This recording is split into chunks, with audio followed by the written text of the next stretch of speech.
Welcome, folks. Fred Gleek here again with Bill DeWeese for our weekly roundup Hey, Fred. podcast. Hey, how are you? Good. How are you? It's okay. You can step on my lines. I don't care. Just trying to throw you off, keep you on your toes. So let's see here. We're on a Friday afternoon at about 3:30 Central Time. So I know that it sounded like the week was starting out good. Yes. How did it go? It's good. And let me say, if I may, here real quick, that I've been working on the VO Black Friday sale. And so it's top of mind right now. But I got to mention that on Wednesday, the 25th at noon Eastern, we launch our biggest sale of the year. And it's somewhere between like 20 and 25 hours of training content, all packaged into a really low-cost bundle. And Bill, where can people find information about Well, that? Fred, I'm glad you asked. VOBlackFridaySale.com. Okay, so Black Friday sale.com. VO Black Friday sale, right? Yeah. So I had to mention that because it's a huge deal. It is a must mention. Yeah, it is. So anyhow, back to my week. Yes, I had a really good week. This week I made $5,043. So I just But sneaked. let us also add that you had one day completely off, correct? Yeah, pretty much. Yeah. I had to be gone for a friend's funeral, so it was. I actually when I got back in, there was a couple projects I was able to squeeze in, but it was not a normal week by any stretch of the imagination. But I was able to make up for all of that on the other days. And if you recall, last week I made almost $8,500. So it was. I mean, we're on a roll right now. Absolutely. Well, that's in preparation for all the money that has to be expended during the holidays. Yes, you can't make too much before the holidays. That's Sure. for sure. Well, we'll start with Monday. I started off with a brand new client, and it was a project for a private equity firm, and I got that through voices.com.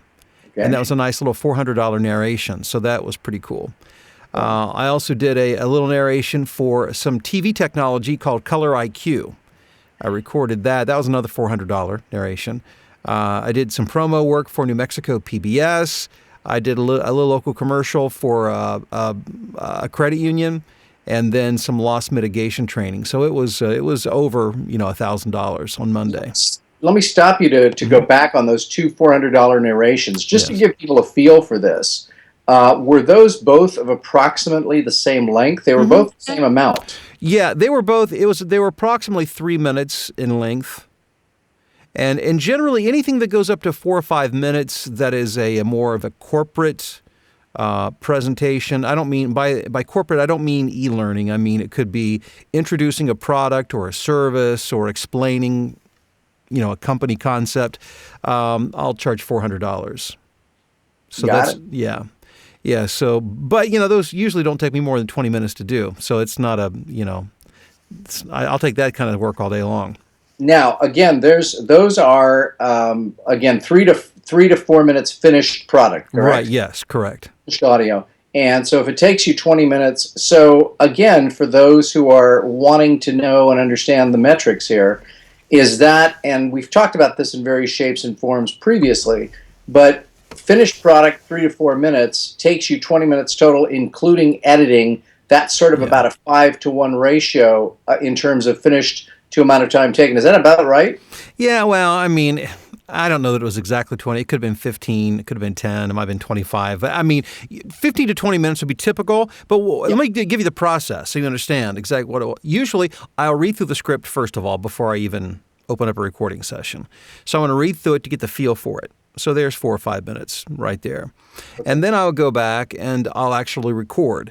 And so as I go, if there are any lines I don't like or I make any mistakes, I'll just back up and redo that line and keep moving forward. So there's about another 10 minutes right there. Maybe, between 5 and 10 minutes. And then I go back and then I edit the mistakes and then I take out the breaths and any mouth noise, so all the meticulous editing. And so, yeah, all said and done, you're going to talk between 15 and 20 minutes. I think that it would be very helpful for all of the folks who follow you, either on YouTube or on your podcast, to actually set up a camera to show this process. Oh, that's a great idea. Yeah. That's what I'm here for, by the way. Yeah. I need an idea guy. Yeah, so I think that people would find it interesting to see, actually look over your shoulder as that job gets started until it's finished and produced. I think that'd make an interesting piece. You know what? I'll do it.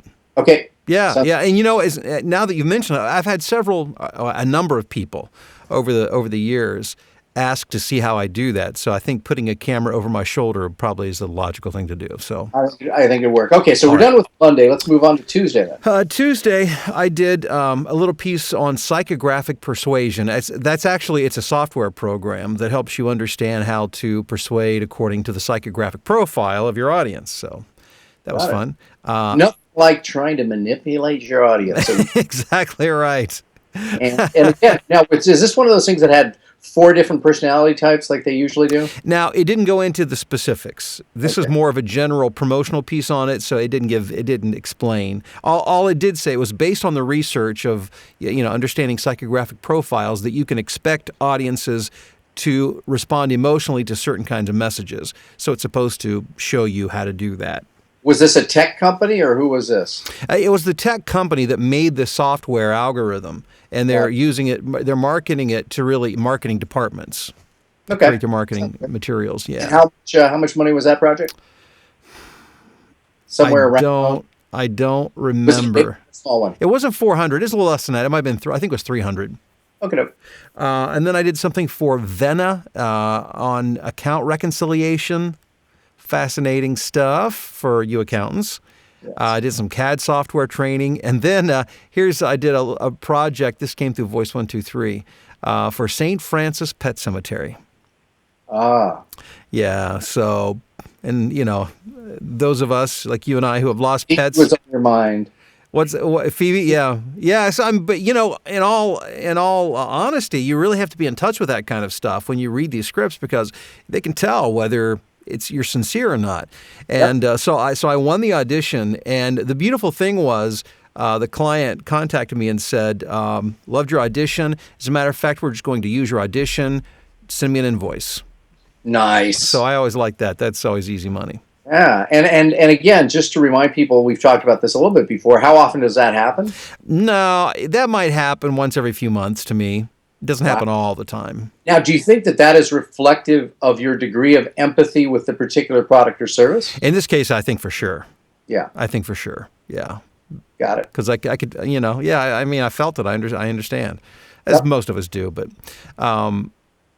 the key to that, by the way, is allowing yourself to feel that when you read it. Most of us have experienced all these things, but when we get in front of a mic, we want to perform it instead of just being that empathetic person.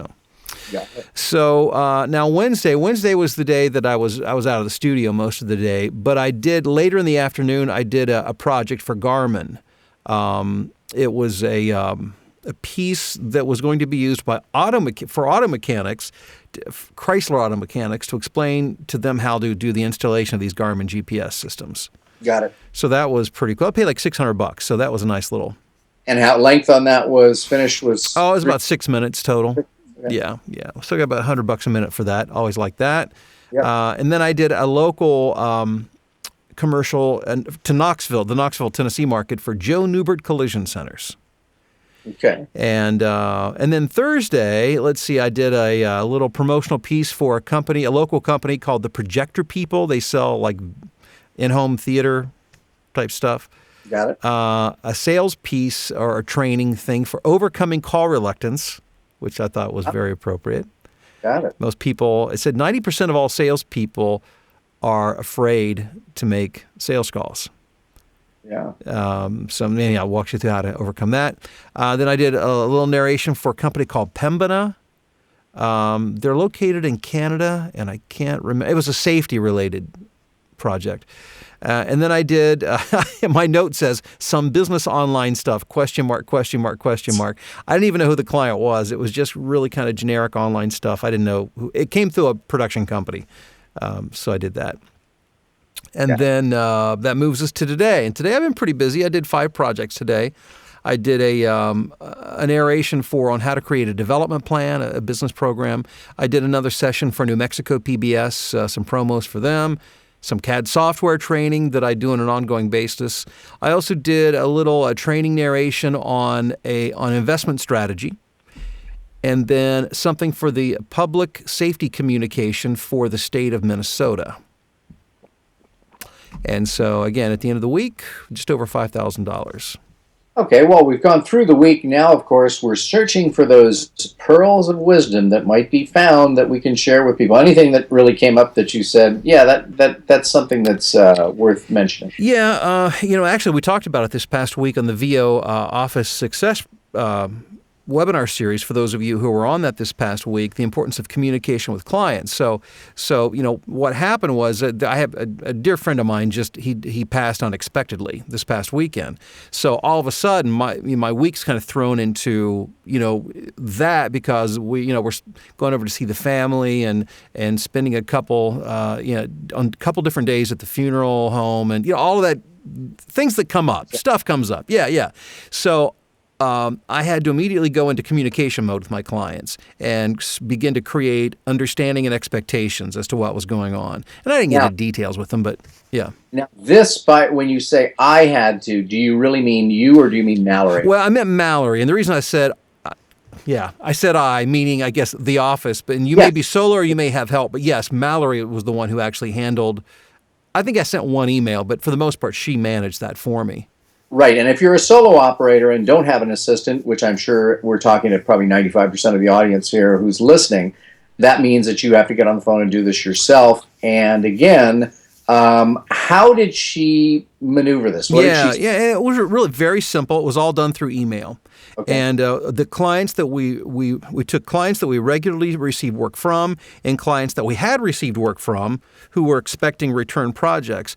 And we just communicated and said, we have a personal family situation that's going to cause me to be out of the office for a good part of it. It was a death or a few, I don't think I mentioned the specifics of it. Yeah, I don't think we did, no. I think we just said it was a personal family issue we had to tend to.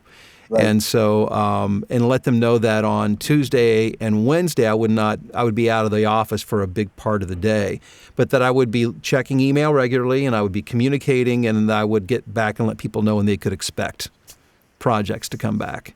And everybody was great. Yeah. What type of responses do you receive? Did Mallory show you any of the verbiage that went back and forth there? Yeah, because it really comes into my inbox, so I see it at some point. And really, it was just very brief. Thank you. I appreciate the email. That was the extent of the communication, and that's all we need to know is that they saw it and they knew what was going on. And the good news is I did not lose any work over it. Good. I had to reshuffle, but this week we talked about. I heard one new client. Was there? How many new clients? That was it. There was one. Yeah, I like to get two. That's always my goal. Last week I had 5. And I got a new one, and the one this weekend that actually came in over the weekend, but so one this week. So I've averaged 3 per week for the past 2 weeks. That's the way I like to look at it, since I didn't reach my goal this week. Absolutely. Well, yeah, there you have it. And I mean, again, a lot of the importance of the communication with clients to keep them apprised of what's going on and whether or not the work is going to be given. And it's basically managing the expectations because you are generally so quick and speedy on your turnaround that they sometimes are expecting that, right? Yeah, exactly. So if they don't hear back in a few hours, they wonder what's going on.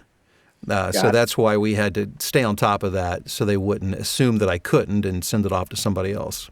Well, there you have it. And one more blatant plug of the VO Black Friday sale before we go. VOBlackFridaySale.com, where it's a bundle of, 5 or 6 programs, 20, 25 hours of training content. Really, it all revolves around the business and marketing aspect of voiceover. Okay. So this is business. These are business building programs. And this is, by the way, the biggest sale of the year. Friday, or Sunday, whatever day. You pick the day. Okay, sounds good. Hey, Bill, thanks a lot. Thank you, everyone, for watching, listening, however you partook of this information. Thanks, Fred.